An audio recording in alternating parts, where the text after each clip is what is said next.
बार बार bulletin देखने वाले सभी दर्शकों को चंद्रमोहन कल्ला का नमस्कार, राम राम ने खम्मा गनीसा। इन दिनों राजस्थान की कांग्रेस में ज़बरदस्त घमासान चल रहा है। वो इसलिए कि 3 माह तक पूर्व मुख्यमंत्री अशोक गहलोत बेड रेस्ट पर रहे और अचानक वे सक्रिय हो गए हैं। उन्होंने भाजपा सरकार के विरुद्ध धरना तक देने की घोषणा कर दी है। तो दूसरी ओर अशोक गहलोत के सक्रिय होने से सचिन पायलट गुट के कान खड़े हो गए और उनके गुट में नित्य नए किरदार शामिल होने से वे भी अशोक गहलोत की मुहिम को फैल करने के लिए आगे आ चुके हैं।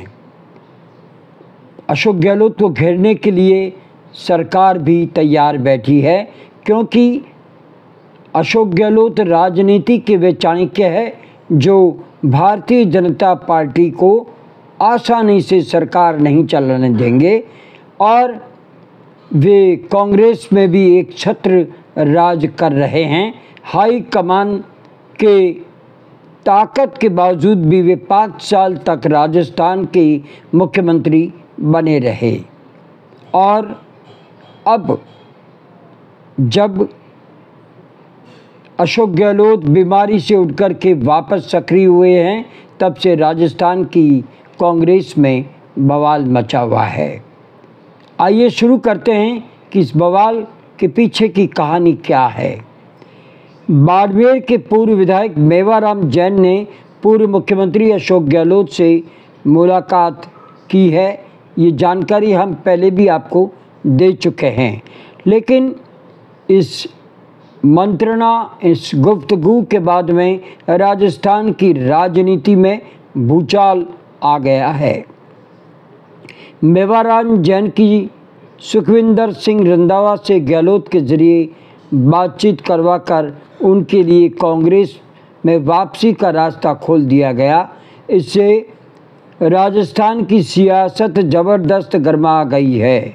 बायतू विधायक हरीश चौधरी ने तो यहाँ तक कह दिया कि राजनीति में भले ही घर बैठ जाऊं, लेकिन मुझे मंजूर नहीं है कि चरित्रहीन नेताओं से संबंध बनाएं।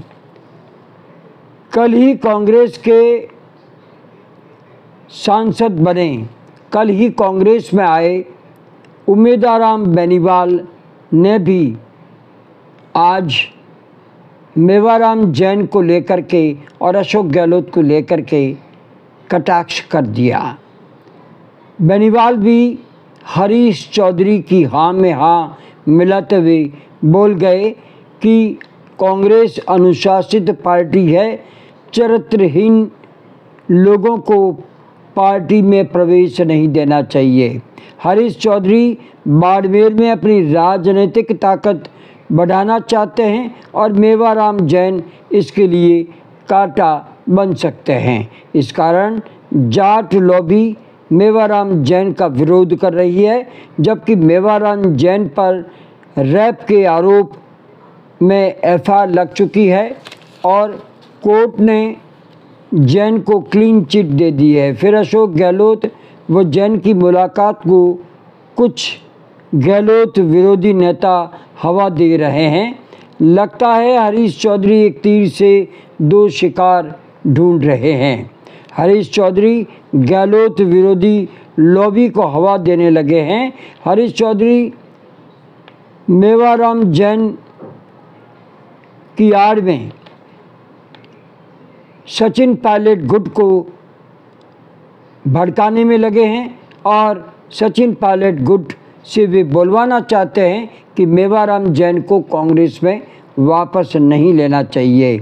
अशोक गहलोत व मेवाराम जैन की मुलाकात से कांग्रेस के भीतर मुट्ठी भर लोग बगावत के मूड में लग रहे हैं। तो सरकार भी गहलोत की सक्रियता से चौंक गई है और उन्हें घेरने में लगी हुई है। फ़ोन टैपिंग का जिन एक बार फिर बोतल से बाहर आ चुका है। ये जिन उस नोटिस के ज़रिए बाहर आया, जो नोटिस दिल्ली पुलिस की क्राइम ब्रांच ने अशोक गहलोत के पूर्व ओएसडी लोकेश शर्मा को थमाया है। दरअसल क्राइम ब्रांच ने शर्मा को पूछताछ के लिए तलब कर दिया है। उन्हें कल यानी बुधवार यानी 25 सितंबर को दिल्ली दफ्तर बुलाया गया है। पूर्व में लोकेश कह चुके हैं कि फ़ोन टैपिंग के आरोपी अशोक गहलोत भी हैं और ये उन्होंने एक प्रेस कॉन्फ्रेंस में बयान दिया था। उन्होंने खुले तौर पर कहा था, तो ये भी कहा था कि मैं तो ओएसडी था और मुख्यमंत्री अशोक गहलोत थे, तो जो दिशा निर्देश मुझे मिलते थे मैं वही काम करता था। तो ये सच्चाई कहीं लोकेश शर्मा पुलिस के सामने उगल देते हैं, तो ये मान करके चलिए कि अशोक गहलोत भी पूछताछ के दायरे में आ जाएंगे। अशोक गहलोत की मुश्किलें बढ़ चुकी है। लोकेश से जब आज पूछा गया तो उनका कहना था कि मेरी सीधी भूमिका इस मामले में नहीं है, वे ओएसडी थे और मैं वही काम कर रहा था जो मुझे दिशा निर्देश मिल रहे थे।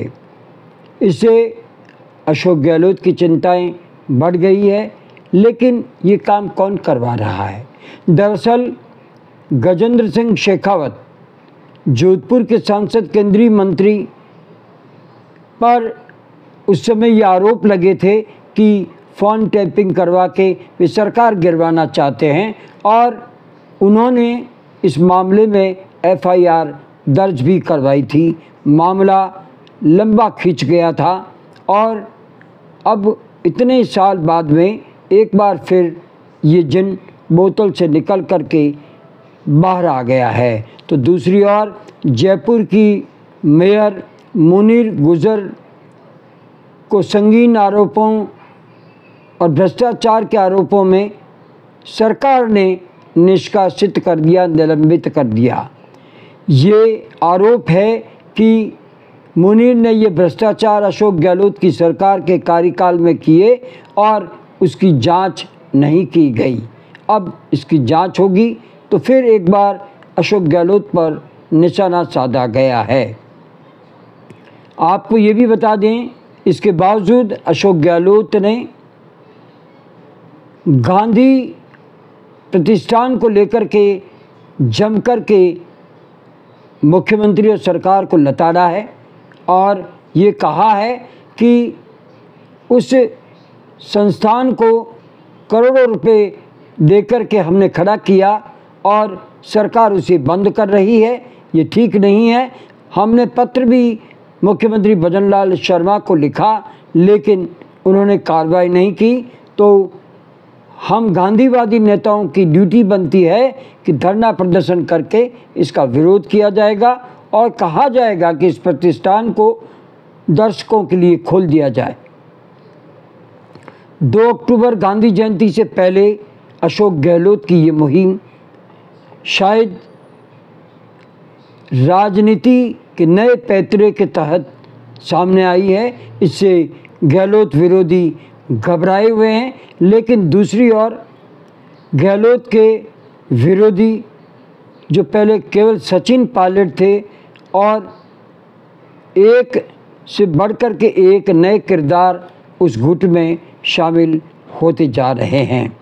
अब गहलोत के विरुद्ध धड़ेबाजी कौन कर रहा है? पश्चिमी क्षेत्र से हरीश चौधरी का नाम उभर करके सामने आया है। हरीश चौधरी और सचिन पायलट की दोस्ती अब जग जाहिर हो चुकी है। देखते हैं चाणक्य अशोक गहलोत के पिटारे से कौन सा नया तीर निकलता है और ये जो गहलोत विरोधी लॉबी चल रही है उस तीर और उस तरकस से जो तीर निकलेगा वो उसका क्या असर होगा, ये देखने वाली बात होगी। फ़िलहाल समय होता है हमारी इजाज़त लेने का। और इजाज़त लेने से पहले हम जानना चाहते हैं कि आपको ये चैनल कैसा लगता है। अगर आपको ये चैनल पसंद है, इसे सब्सक्राइब करें, लाइक करें, शेयर करें और इस चैनल को बढ़ावा दें। आज्ञा दीजिए। नमस्कार, जय हिंद, शुभ रात्रि, शब्बा खैर, जय जय भारती।